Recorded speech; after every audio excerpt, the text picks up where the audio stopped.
comment on en arrive à avoir un burn-out, deux de surcroît. Ouais. Et est-ce que avec le recul, tu as des prémices, parce que Bien sûr.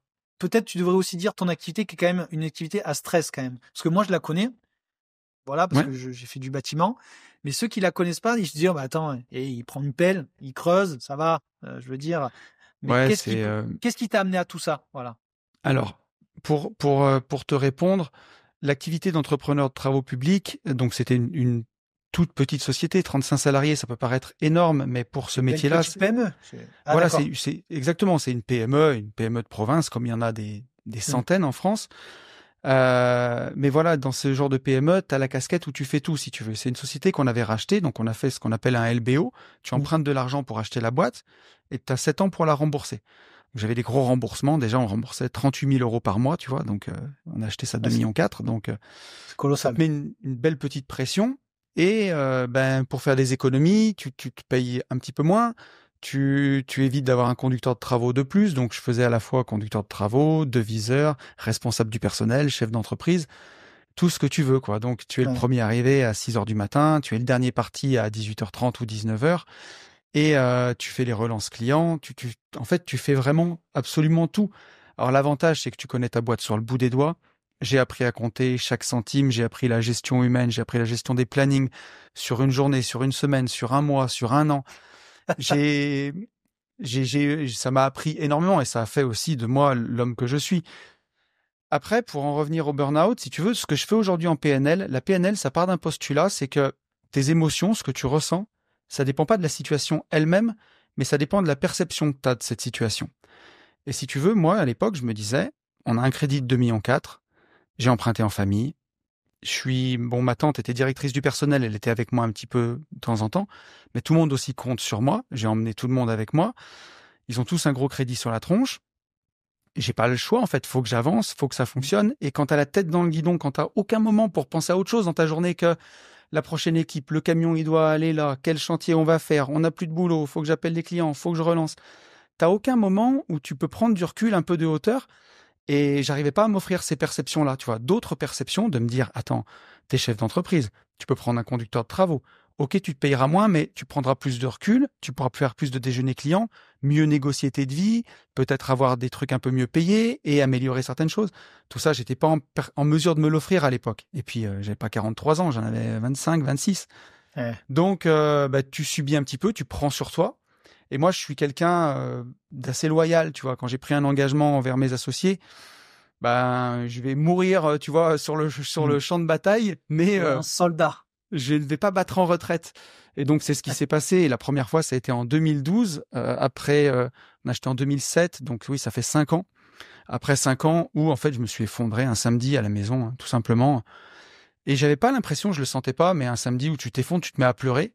Tu comprends pas pourquoi. Et ça a duré tout le samedi, tout le dimanche.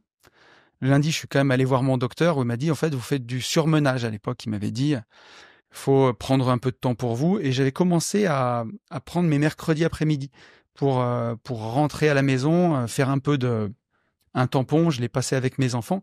Ça m'avait fait énormément de bien.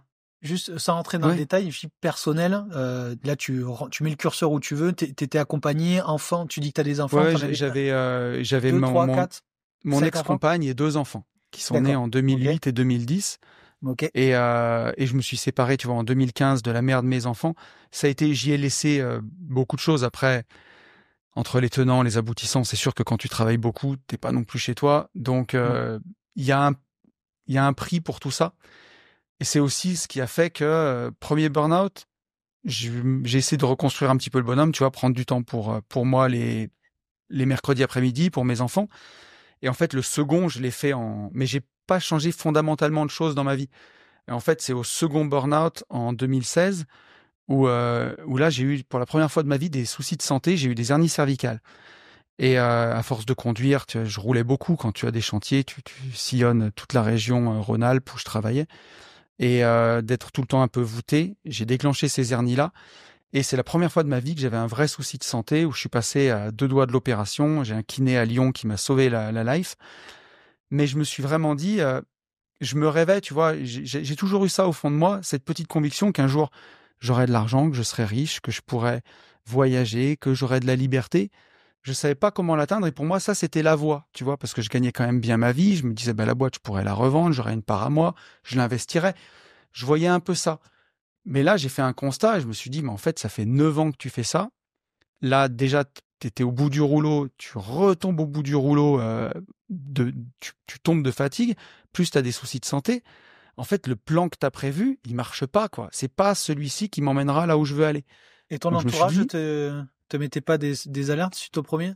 Sans ton jugement, en- hein, parce que des fois, non, c'est... alors, ton entourage, il t'aime, mais il est dans le bateau avec toi, tu vois. En 2016, moi, il me restait, la boîte, on devait la payer en 7 ans, on a finalement payé en 11 ans.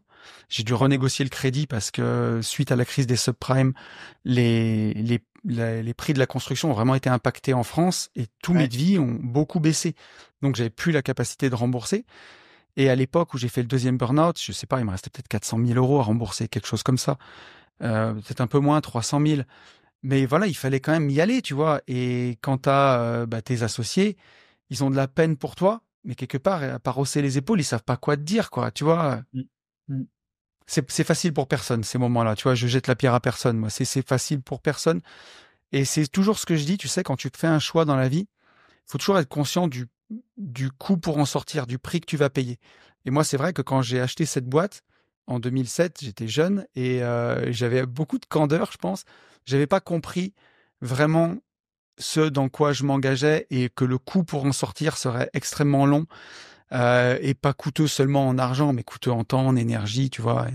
Mais est-ce que tu penses pas que parce que bon, nous on est deux peut-être personnes âgées qui faisons de la création de contenu, mais il y a une certaine génération et que je vois, hein, moi, qui ne sont, non. Alors, d'un côté, on cette naïveté de tout défoncer, mais aussi la candeur dont tu parles, de pas savoir le prix à payer, parce que c'est un peu ce que tu dis. Et je pense que tu ne le vois pas tant Mm. que tu t'es pas brûlé. Ouais, c'est sûr. Tu sais ce qu'on dit, hein, Ouais. souvent, c'est ce dicton de vieux con, mais tu sais, si jeunesse savait, si vieillesse pouvait. Et, et Ouais. forcément, mais tu vois, après, malgré tout, je regrette rien. Et tu sais, je l'écrivais encore ce matin à un pote. Je suis retourné à Lyon pour des raisons professionnelles et je suis passé devant mes anciens locaux de la boîte qu'on avait acheté, qu'on a revendu, avec une belle plus-value d'ailleurs, donc ça c'était cool. Et ça a été tout rénové, donc ça ressemble plus du tout à ce que c'est maintenant, mais je suis repassé, tu vois, je me suis arrêté et je suis rentré dans la cour et je suis retourné voir mon ancien bureau là où il était et j'ai eu beaucoup de, tu vois, plutôt que d'avoir ce qu'on pourrait s'imaginer, de dire mais t'as perdu des années, c'était pas dans le bon chemin. Au contraire, j'ai beaucoup de tendresse pour le Tony de cette époque-là qui a construit toutes les fondations sur lesquelles j'ai construit toute ma vie et mon succès d'aujourd'hui avec 3 bouts de ficelle, tu vois, à l'époque. Et j'ai beaucoup de tendresse pour ça. Et, euh, et c'est vrai que, comme tu le dis, on est dans un monde où on montre sur les réseaux que ça va vite, que tu sais, pour un Yomi Denzel qui va faire 50 millions de patrimoine à 29 ans, c'est des exceptions, des gars comme ça. Et c'est louable et bravo à lui, mais pour la plupart, ça mettra beaucoup plus de temps. C'est aussi pour ça que ce que je retiens de mon parcours, c'est que j'aurais pu faire quelque chose que j'aimais plus que ça. Les travaux publics, je les avais pas en horreur, mais c'était pas du tout une passion. Alors que je pense que si tu es passionné par ce que tu fais, l'indépendance financière, elle finira par arriver, le patrimoine, il finira par arriver. Mais même s'il n'arrive pas, c'est pas si grave parce que tous les jours, tu fais un truc que tu kiffes. Et c'est vraiment ça qui est le plus important. C'est la fin de l'épisode. J'espère que cela vous a plu. Mais on va pas se quitter comme ça. Et il existe 3 moyens pour continuer ensemble. Premièrement, me faire des retours. Je réponds à tout. Deuxièmement, la newsletter.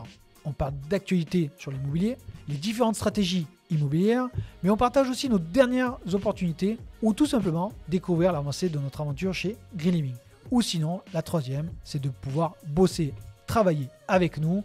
Et là, on a 2 formats, l'accompagnement et le clan. Donc je vous dis à très vite. Ciao.